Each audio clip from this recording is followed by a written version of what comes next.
From Wish TV and the All Indiana Podcast Network, this is the Business, Equity, and Opportunities Podcast with Scott Sander. Welcome to the Business, Equity, and Opportunities Podcast. I'm Scott Sander. On this episode, the U.S. Small Business Association has tips for getting started in the new year. This week in business, the president of TechPoint talks venture support. In our industry focus, we check in with an Indiana native icon about his role in the history of radio and the future of communication and the stories in his new book. Grow your business with Wish TV's featured business directory. For less than $200 a month, be one of the limited businesses in 30 different categories, benefiting from one of the top visited websites in Indiana and Indiana's only statewide news station. Space is limited. Contact us today. Every business is unique and has a target audience. If you own or manage a business, Circulus Digital Media can help you connect and grow your customer base with turnkey digital solutions that are nimble, offering best-in-class results, service, and support to reach a bigger customer base, allowing you to pinpoint a specific audience down to the smallest details.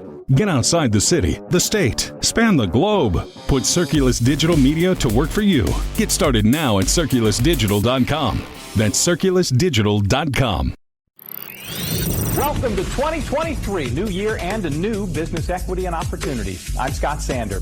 If your 2023 resolution is to start your own business, we have tips you'll need right here every Sunday morning at 10 o'clock on Wish TV and streaming on wishtv.com.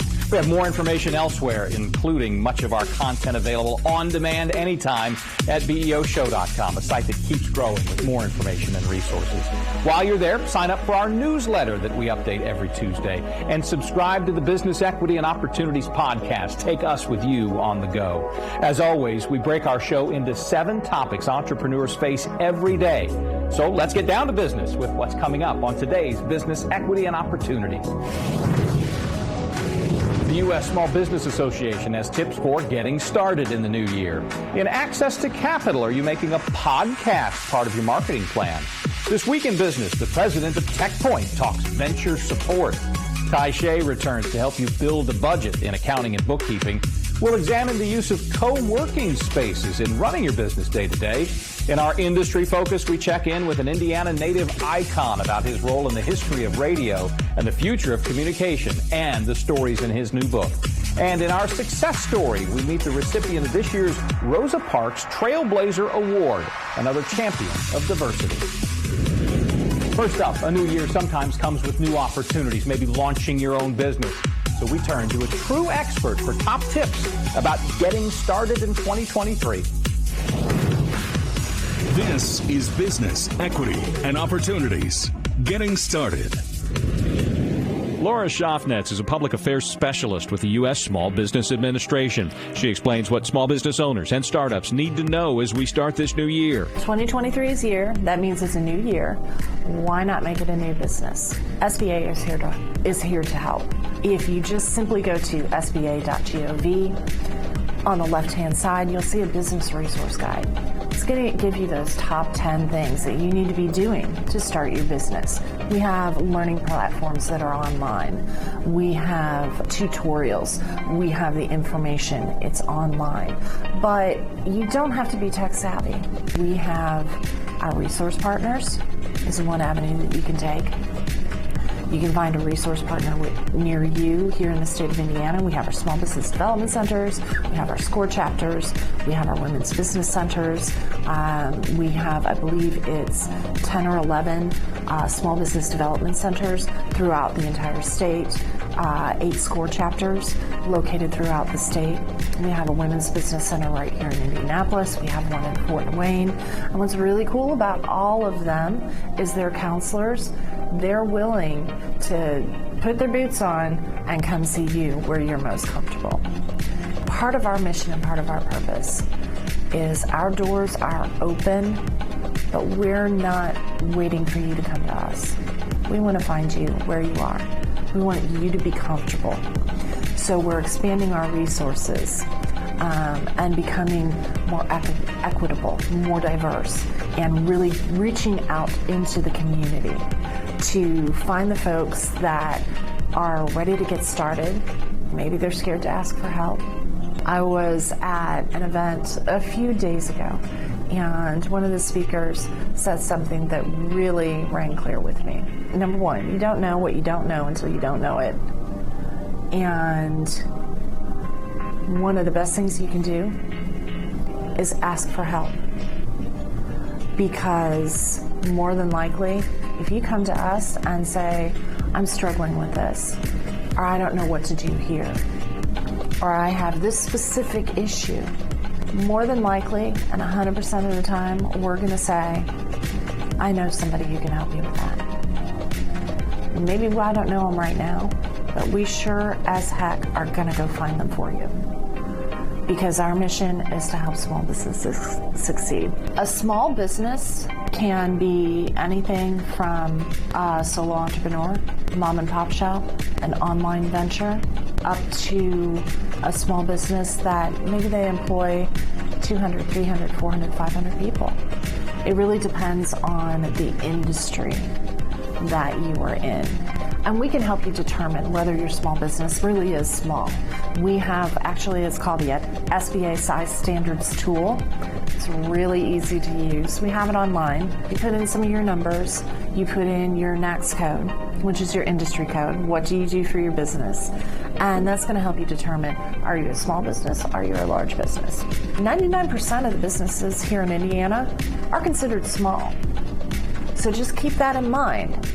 But if you're questioning, reach out to us and we can always help you determine the size of your business. We don't just help people get started. We're here for the life of your business. If you're looking to grow and expand, we have resources to help you. What we find with small business owners, especially those that are at the 5 to 10 year mark, maybe they've gotten into some bad habits. We can help you determine, number one, what are your needs? How do I go about finding folks to do these things for me? How do I hire? What are some best practices? What should I be looking for? As well as, oh, by the way, we might, maybe not the federal government, but some of those state and local agencies, they might have some marketing programs or some programs out there to help you get started and find somebody to do that for you, and it's not going to cost you a dime, or it's going to be a minimal cost. So absolutely take advantage of those things. SBA, we're here for the life of your business. So come see us, call us on the phone, send us an email, and we'll put you in contact with who you need to help you start, expand, grow, build your small business. Happy 2023. It's time for This Week in Business, and we're finding out about a new venture support dream team launching to drive digital innovation throughout Indiana. This is Business, Equity, and Opportunities. This Week in Business. TechPoint has announced a collaboration with some of its Central Indiana corporate partners to connect Hoosier entrepreneurs with a team of experts who can help them activate their new startups. Tinguti, the president and CEO of TechPoint, explains. TechPoint is a sector development initiative under the Central Indiana Corporate Partnership. We're dedicated to accelerate the growth of our digital innovation economy. We do that through two primary strategies and focus areas across various sectors, because digital innovation is really becoming enabler piece for a lot of different industries around us. The pandemic only accelerated a lot of the digital technology use across different sectors. So we primarily focus on tech talent and digital innovation as our two pillar strategies. As part of our digital innovation strategy, we were able to work with various sector initiatives and folks who are involved within supporting entrepreneur ecosystem under the Central Indiana Corporate Partnership to be part of a group of professionals, 12 of us to begin with. All these are very experienced industry executives, operational professionals, and investment professionals. I dare to say we assembled probably one of the most experienced, most high-profile team in our region. We call it the Dream Team, hopefully for good reason. Most of us in our line of work has been doing various work in terms of supporting founders and operators and help their startup grow. So we decided collectively this is opportunities for us to package our program up in a more structured way, put it out there to be more public facing, and we call it Indiana Venture Support. And the primary goal is really to provide more access for founders and operators who are either operating from Indiana or interested in making Indiana one of their growth venues to work with us and hopefully access one of the most well-curated and experienced industry expertise, potential customer base, talent, as well as investor network. Before I took the opportunity to lead the TechPoint initiative here, and obviously I've been a fan of many of the stuff the organization has been doing for years. I've been such a big fan, really been thrilled to watch how the organization really lead the way in terms of being the industry voice and putting up various support programs. But in my prior life, I also had the pleasure to lead one of the state-sponsored investment programs here in the state of Indiana. It's really have a very ground-level view in terms of what founders and operators are dealing with from a particularly venture capital and venture support perspective. The big takeaways, as some of you may have noted, the entire venture market since the financial crisis has really the last 10 plus years has been experienced incredible growth historically. Taking Indiana as an example, on the heels of financial crisis, our venture investments in our market and our state on an annual basis roughly around about $200 or $300 million a year total. Fast forward today, last year we just had our big market, biggest year so far, that's well over $1 billion. And historically, 75% of those investments has been in tech. Really just give you a sense where our state, from a tech investment standpoint, has really grown tremendously five times over. And our goal right now is to help entrepreneurs and founders build quality companies and continue to attract that type of investments that will support their global expansion. Capital is oftentimes not the biggest problem. It's access to the expertise, to the other resources, to the hiring. As we heard about, talent problems is a shared pain point across companies and sectors, and big and small. So I think that's what makes our venture support so a little bit unique and different and good complementary to other various entrepreneur support system organizations, what they're doing out there, because through the Central Indiana corporate partnerships and different sector initiatives that have been developed over the last 10 to 20 years, really this is an organization that has built the best corporate network, an investor network and talent network in the state of Indiana, in my humble opinion.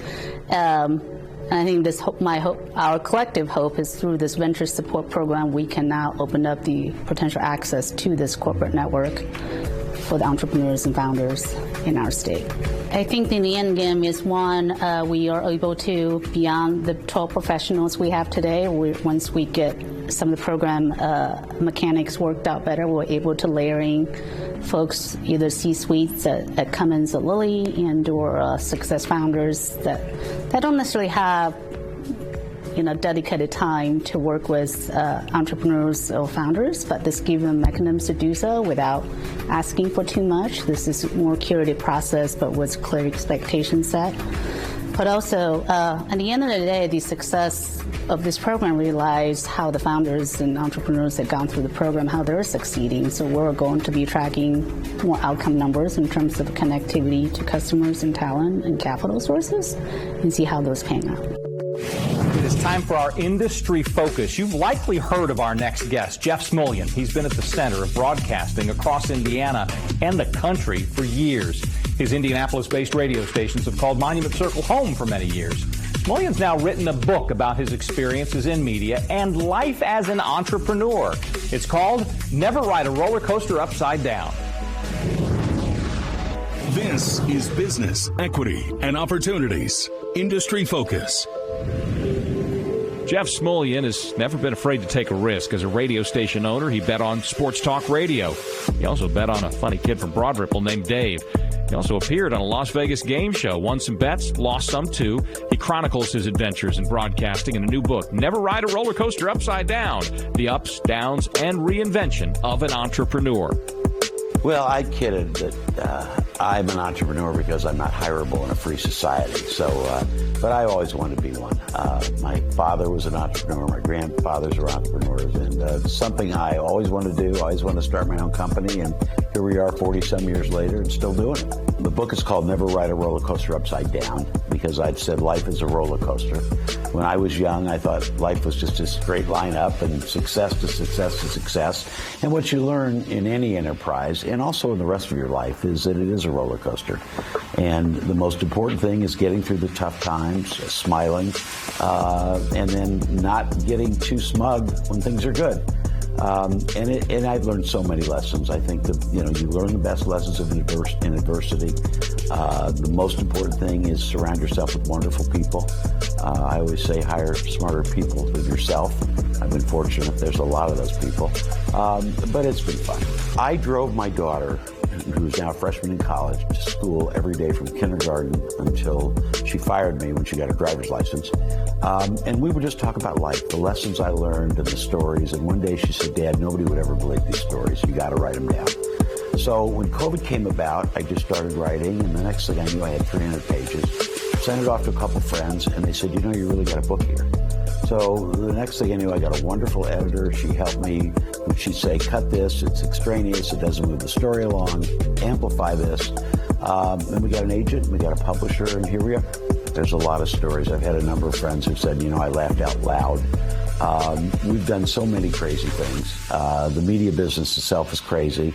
And then we were Major League Baseball. We started the first all-sports station. We were nationalized in Hungary. Not many people have ever been nationalized. So we've just had a lot of fun. And I've been fortunate to, when things got bad, we had managed to survive. Many people in our industry went bankrupt. We never did. And now we're sort of in a new phase, and we have money in the bank and no debt, and we're very happy. We love the broadcast business. It got very tough. We weren't big enough, we thought, to have an impact, and we saw the larger companies that were big enough had been in and out of bankruptcy a few times. So we said, look, we think that we'd like to be in businesses that grow, so let's transition into some new things. I'll always love the broadcast business as much as anybody, but it's changed. The world's fragmented. When I started out, you had 6 or 7 radio stations in town and 3 TV stations, and now there's 500 TV channels, and there's 12 streaming services, and there's radio, and there's satellite radio, and there's streaming audio and Spotify and Pandora. So there's a lot of choices, and fragmentation makes all these businesses a little tougher. I think the only problem with some of the fragmentation is there's a lot of things that are very hot, like streaming audio, that's never really made a profit. There's 3.5 million podcasts, and about maybe 100 of them make money. So, I always say, know the difference between a business and a hobby, because if you want to feed your family, it's got to be a business, not a hobby. So I think a lot of that will shake out. But consumers always will gravitate to the things that matter to them. People who've seen me play golf know that I could never fully retire.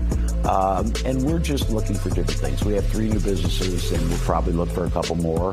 The book's been a lot of fun. I have been very gratified by the response, and hopefully the lessons in the book will make people laugh. And maybe, I always say everybody's an entrepreneur of their own life. So even if you're not interested in being an entrepreneur, hopefully it'll help you deal with your wife or your kids or your family or your coworkers. Then I go back to my daughter, that for years I would say the most important thing is grit. You got to have grit, never quit, never quit. So she had a paper in 6th grade, and she said, "Dad, I got a paper, it's on the most important quality, and it's got to be grit." And I said, "Nope, that's second." I said, "The most important quality is integrity.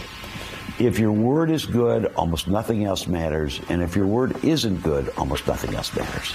So I would say for an entrepreneur, make sure that the people that you deal with trust you. That's the most important thing.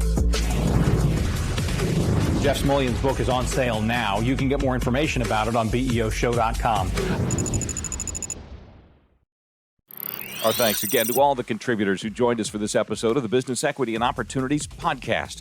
We hope you found it enlightening, useful, and inspiring. You'll find more information about the show on our website, BEOshow.com. You can watch Business Equity and Opportunities Sunday mornings at 10 on Wish TV or live stream it through wishtv.com.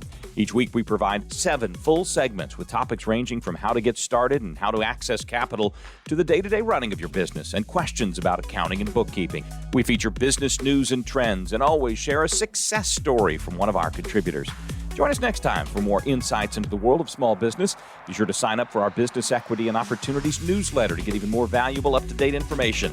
And if you have any questions or you'd like to be part of our show, please email us. The address is beo@wishtv.com. We'd love to hear from you. I'm Scott Sander. Thanks for listening. Watch the Business Equity and Opportunity Show on Wish TV and access all of our content and share it on demand anytime at beoshow.com. You can find more podcasts from Wish TV on the All Indiana Podcast Network at allindianapodcastnetwork.com.